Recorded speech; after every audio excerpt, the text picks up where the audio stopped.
Assalamu alaikum dear students. Hope you all are fine and enjoying good health at home. So students, today we are going to start unit number 3 from the textbook, and our topic is the mystery of the Nazca lines. What comes to your mind after listening, after hearing or reading this topic? Nazca lines, the story, it is very informative and interesting story of a pilot who discovered different sketches or lines in the desert. You will be able to learn in this chapter, read and understand informative report, organize and categorize details of text, understand appositives, use of prefixes, and comprehension solvings. So let me brief you the topic, the text given to you. It is a very informative and interesting story. You will enjoy reading it and discover great information. The story starts The story all begins when a pilot is flying over the Nazca Desert in Peru. Peru is a place in South America. And in 1920s, when the flying became a very popular hobby of the rich, everyone bought their little planes and flew far into the countryside. So same with the pilot, he flew here and there and looked down and saw the most extraordinary sight. What he saw, he couldn't believe his eyes. He saw there were huge patterns and shapes on the floor of the desert. So he thought he knew the area well, but he had never seen such thing before. After landing his plane, he get off. He took his car and then went to that desert to look for those patterns. But to his the most interesting thing was that he couldn't find something much.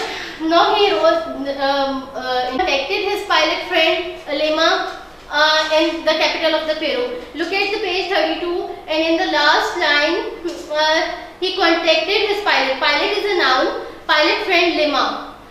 Pilot is a noun and friend in Lima, the capital of the friend in Lima, the capital of the Peru. Lima is the name of the place and the capital of the Peru is describing that place, Lima. So that is called appositive. That is the appositive. They came from the city and they began to fly. Then every day they found more strange lines and shapes. They started discovering this. There were huge monkey with a spiraling tail and several patterns of bird. Then they plotted that these lines could not be discovered on the ground. These lines can only be discovered from the air. So news of the discovery of the Nazca line spreads here and there. So people were fascinated. They came to see, and many archaeologists studied these lines. And one of the famous was Maria Rich. She was a German-born mathematician. Now, who was Maria Rich? She was a German-born mathematician. This is also the appositive. In page number 33, last paragraph, there was also a noun that who was Maria Rich. She was an archaeologist and she was a German-born mathematician. The German-born mathematician is describing the noun. So that is also a positive. Then she started discovering. She convinced the Peruvian Air Force to help her and she urged the government to control the development of the area and visits it. And that's why she is also known as the Lady of the Lines. The story is quite interesting. You will enjoy this and you will also come to discover the new vocabulary and the new things in this text. What you have to do is to take out your pencils, underline the difficult words given to you in the text that you are finding might difficult to you, and then you have to find out the synonyms and antonyms from the dictionary and make sentences from these words so that you can enhance your vocabulary. So look at the vocabulary given to you on the board.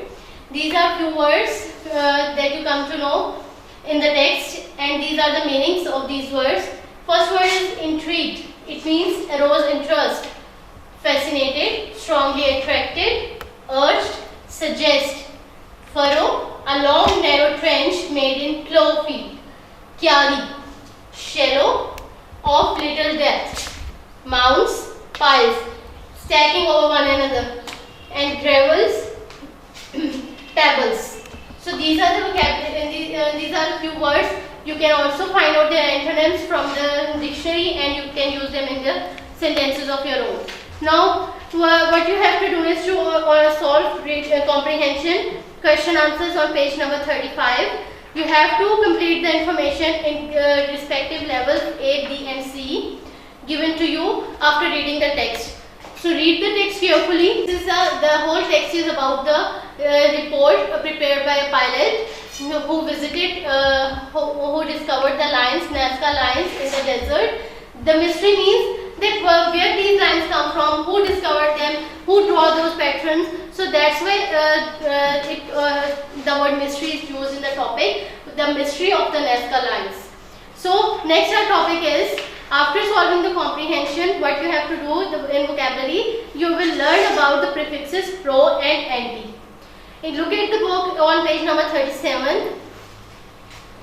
There are two prefixes given to you. First one is pro. It means forward or to support.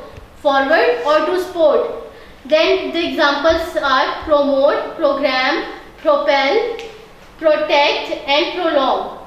So this is a prefix pro and its meaning is forward or to support. And examples are promote, program, propel, protect and prolong. Next is anti. Anti is also prefix. You can also use it before words to make new word. And look at the meaning of the anti means we mostly use anti for against or to oppose things. Anti-clockwise, anti-social, anti-gnome and antiseptic. So what you have to do is to solve the on page number 37, solve the exercise of filling the blanks from the examples given to you in the above column with the prefix pro and anti. Next is coming to the grammar portion, that is appositives. Now we will discuss about appositives. What is appositive? An appositive is a noun or noun phrase that renames another noun right beside it. For example, Miss Sickler is my teacher. She is from New York. Miss Sickler is my teacher. Teacher is a noun. So what that is renaming, she is from New York. So that is a noun phrase that renames another noun. Look at the example, you will be clear from this. Edison, this is the noun. The inventor of the light bulb is often called US greatest inventor. This is a noun and the inventor of the light bulb is describing this noun. This phrase, the inventor of the light bulb is describing this noun Edison. So this is the appositive. So this is the appositive. The inventor of the light bulb is the appositive in this sentence. Look at a few more examples. My teacher, Mr. Hepworth needs to calm down. My teacher is a noun. And who is he? Mr. Hepworth. Franny, my sister-in-law. So my sister-in-law in this phrase is appositive. Takes new photos and sells them. Then is my sister-in-law, Franny. Now the Franny is the appositive in this sentence. Means that noun or noun phrase that renames another noun beside it. अपने साथ वाले जो noun है उसको अगर आप वो describe कर रहे हैं, उसके बारे में आपको वजाहत दे रहे हैं, तो then it is appositive. My sister-in-law. Sister-in-law कौन है? Franny है. तो Franny is the appositive in this sentence. Takes new photos and sells them. So these are the examples of the appositives. Appositive gives more information about the noun that comes before it. We use commas to separate an appositive from the other part of the sentence. Look at this. We use comma. What is it? We use comma. We use comma to separate my sister-in-law. We use comma to separate Franny over here. So we use commas to separate appositive from the other parts of the sentences. Now look at the example given to you on page number 38. Rearrange the words to form meaningful sentences and solve the exercise with the help of the words given to you.